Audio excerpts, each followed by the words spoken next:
नमस्ते। चलिए आज के इस रोमांचक विश्लेषण में सीधे गोता लगाते हैं। आज हम ग्लोबल इकोनॉमी यानी वैश्विक अर्थव्यवस्था की उन छिपी हुई परतों को उजागर करने जा रहे हैं जो हमारी दुनिया को उस तरह से चलाती हैं जिसकी शायद हम कल्पना भी नहीं कर सकते। आमतौर पर हमें लगता है कि दुनिया भर के बाजार पूरी तरह से स्वतंत्र हैं, है ना?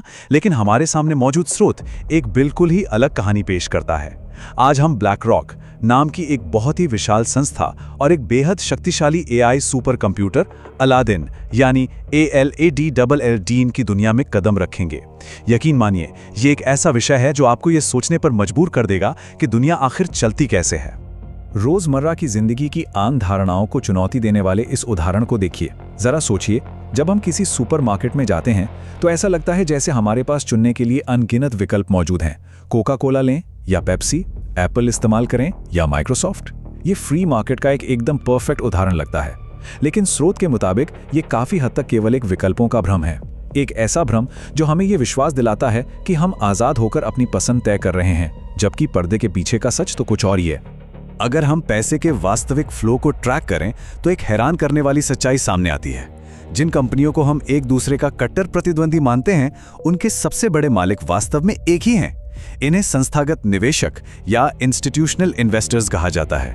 बाजार में द बिग थ्री के नाम से मशहूर ब्लैक रॉक, वैनगार्ड और स्टेट स्ट्रीट इन सभी बड़ी कंपनियों के मुख्य शेयरधारक हैं। यानी जो गलाकाट कंपटीशन हमें दिखता है वो सिर्फ सतह पर है। गहराई में जाने पर पता चलता है कि कंट्रोल तो कुछ गिने चुने हाथों में ही है। तो अब यहाँ सबसे बड़ा सवाल ये उठता है कि इस पूरे वित्तीय पिरामिड के बिल्कुल टॉप पर आखिर बैठा कौन है? वो नाम है ब्लैक रॉक। और जरा इस आंकड़े को देखिए, $10 ट्रिलियन। ये अमाउंट इतना विशाल है कि इसे समझना भी मुश्किल लगता है। ब्लैक रॉक कोई साधारण इन्वेस्टमेंट कंपनी नहीं है। ये $10 ट्रिलियन की संपत्ति को मैनेज करती है। ये एक ऐसी धनराशि है जो दुनिया के ज्यादातर देशों की पूरी इकोनॉमी से भी कहीं अधिक है। इस दौलत के पैमाने को थोड़ा और आसान तरीके से समझने के लिए इस तुलना को देखें। अगर हम एक पल के लिए ये मान लें कि ब्लैक रॉक कोई कंपनी नहीं बल्कि एक अपना अलग देश है, तो क्या आप जानते हैं इसका स्थान क्या होगा? ये अमेरिका और चीन के बाद धरती का तीसरा सबसे अमीर देश बन जाएगा। बिल्कुल सही सुना आपने। ये कोई आम कंपनी नहीं है बल्कि अपने आप में एक पूरा आर्थिक साम्राज्य है। तो आखिर ये साम्राज्य खड़ा कैसे हुआ? इसकी कहानी शुरू होती है 1988 में वॉल स्ट्रीट के केवल एक छोटे से कमरे से।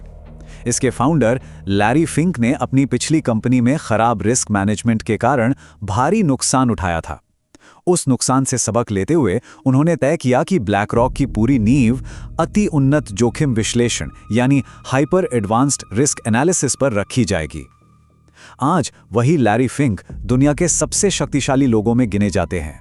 लेकिन ब्लैक रॉक की असली ताकत वित्तीय संकट के दौरान पूरी दुनिया के सामने आई, जब हाउसिंग मार्केट क्रैश हो रहा था और अमेरिका के बड़े बड़े बैंक्स डूबने की कगार पर थे, तो सरकार बुरी तरह घबरा गई।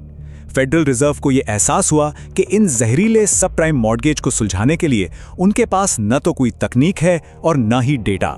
इसलिए उन्होंने कुछ ऐसा किया जिसकी शायद ही किसी ने उम्मीद की थी। उन्होंने देश को बचाने के लिए सीधे ब्लैक रॉक को ही काम पर रख लिया। इस बचाव अभियान को मैनेज करने की जिम्मेदारी मिलने का सीधा सा मतलब था कि एक प्राइवेट कंपनी के पास यह तय करने का अधिकार आ गया कि वॉल स्ट्रीट का कौन सा बैंक बचेगा और कौन सा डूब जाएगा। स्रोत दस्तावेज ये बताता है कि इस असीमित शक्ति और प्रभाव के कारण ब्लैक रॉक को अनौपचारिक रूप से सरकार की चौथी शाखा का दर्जा दिया जाने लगा।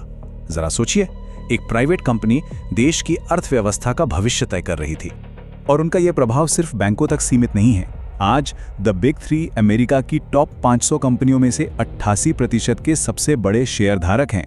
इसमें दवाइयां बनाने वाली बिग फार्मा, बिग टेक, बड़ा मीडिया और यहां तक कि हथियार बनाने वाला सैन्य औद्योगिक परिसर भी शामिल है। स्रोत यहां एक बहुत ही विचारणीय सवाल उठाता है। जब एक ही ग्रुप उस मीडिया का भी मालिक है जो खबरें दिखाता है और उस हथियार निर्माता का भी जो युद्ध के लिए हथियार बनाता है, तो वास्तव में सत्ता किसके हाथ में है? अब एक बहुत ही लॉजिकल सवाल उठता है। $10 ट्रिलियन जैसी विशाल राशि को बिना कोई बड़ी गलती किए मैनेज करना आखिर ये मुमकिन कैसे है? इसका जवाब है कि ये काम कोई इंसान नहीं करता। इस ग्लोबल इकोनॉमी का असली नियंत्रक एक मशीन है, एक artificial intelligence super computer system जिसे अलादीन यानी एसेट, लायबिलिटी, डेब्ट और डेरिवेटिव इन्वेस्टमेंट नेटवर्क कहा जाता है। दुनिया का सबसे शक्तिशाली वित्तीय तंत्र। चलिए देखते हैं कि ये अलादीन काम कैसे करता है। ये सुपर कंप्यूटर हर दिन अनगिनत डेटा पॉइंट्स का विश्लेषण करता है। ये हर स्टॉक, हर बॉन्ड, दुनिया भर की ब्रेकिंग न्यूज़, प्राकृतिक आपदाओं और राजनीतिक बदलावों पर 24 घंटे नजर रखता है। ये ऐसे लेवल पर रिस्क को एनालाइज करता है जिसे इंसानी दिमाग कभी प्रोसेस भी नहीं कर सकता। आप इसे ग्लोबल इकोनॉमी का नर्वस सिस्टम भी कह सकते हैं। इस आंकड़े को देखें तो ये वास्तव में हैरान करने वाला है। अनुमान है कि अलादीन सीधे तौर पर 21 ट्रिलियन डॉलर से अधिक की वैश्विक संपत्ति को निर्देशित करता है। ये कोई छोटी मोटी रकम नहीं है, ये पूरे यूरोपियन यूनियन की कुल जीडीपी से भी कहीं ज्यादा है। जब अलादीन का एल्गोरिदम पोर्टफोलियो प्रबंधकों को बेचने के लिए कहता है तो वो बेचते हैं, और जब वो खरीदने के लिए कहता है तो वो बिना सवाल किए खरीदते हैं। ये हमें इस विश्लेषण के एक बहुत ही महत्वपूर्ण निष्कर्ष पर लाता है। दस्तावेज दावा करता है कि अब हमारी वैश्विक अर्थव्यवस्था मुक्त बाजार के उस पुराने अदृश्य हाथ द्वारा नहीं चलाई जाती। इसके बजाय अब इसे अलादीन के एल्गोरिथम तय करते हैं। बाजार किस दिशा में जाएगा, निवेश के फैसले क्या होंगे, ये सब अब इंसानी भावनाओं पर नहीं बल्कि एक सुपर कंप्यूटर के मैथमेटिकल कमांड्स पर निर्भर करता है। The real estate crisis coming for the American dream.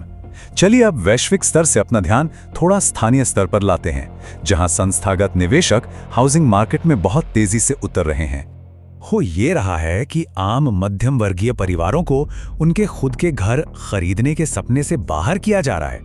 ये बड़े कॉरपोरेट खरीदार बाजार में आते हैं और सीधे ऑल कैश ऑफर देते हैं, और तो और वे अक्सर घर की तय कीमत से 20% तक ज्यादा बोली लगा देते हैं। अब आप ही बताइए, कोई भी सामान्य परिवार जो बैंक से लोन लेकर घर खरीदने का सपना देख रहा हो, वो इन विशाल कॉरपोरेट संस्थाओं की इस नकद ताकत का मुकाबला कैसे कर सकता है?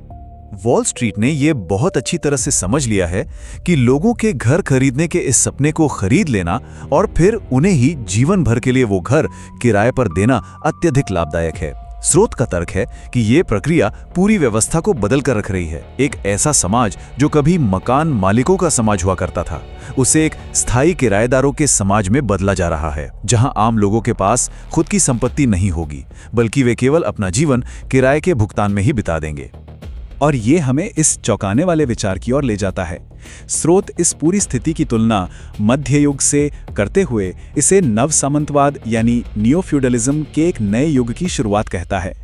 जिस तरह पुराने जमाने में किसान राजाओं की जमीन पर काम करते थे और केवल जीवित रहने भर का ही कमा पाते थे, ठीक वैसे ही आज लोग उन निगमों के लिए काम करते हैं और उन कंपनियों से सामान खरीदते हैं जिनका मालिकाना हक इन्हीं बड़ी संस्थाओं के पास है, और शायद जल्द ही वो घर भी इन्हीं से किराए पर ले रहे होंगे। तो अंत में यह विश्लेषण हमें एक बहुत ही गहरे और सोचने पर मजबूर कर देने वाले सवाल के साथ छोड़ जाता है। इस जटिल वित्तीय दुनिया में जो AI एल्गोरिदम्स और विशाल संस्थागत निवेशकों द्वारा चलाई जा रही है, वास्तविक शक्ति आखिर किसके पास है? क्या सच में हमारी चुनी हुई सरकारों के पास कोई नियंत्रण बचा है, या हम सभी अनजाने में ब्लैक रॉक, लैरी फिंक और अलादीन जैसे शक्तिशाली सुपर कंप्यूटरों के अधीन काम कर रहे हैं? ये एक ऐसा सवाल है जो निश्चित रूप से हम सभी को पूछना चाहिए।